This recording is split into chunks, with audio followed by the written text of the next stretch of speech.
Dahil espesyal na araw na to sa akin, magluluto ako ng pansit. Anniversary kasi namin ng aking husband. Masaya ako sa aming relasyon na nagtatagal ng 12 years ngayon. Hindi naging madali ang aming pagsasama, pero dahil sa pagmamahalan namin at pagtitiwala sa isa't isa, nakayanan namin ang lahat ng pagsubok ngayon.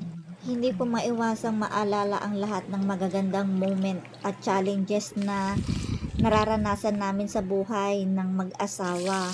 Maswerte ako at nagpapasalamat sa Diyos na binigyan niya ako ng ganitong klaseng asawa. Sana ay patuloy kaming magmahalan at magtulungan sa lahat ng gagawin namin sa buhay.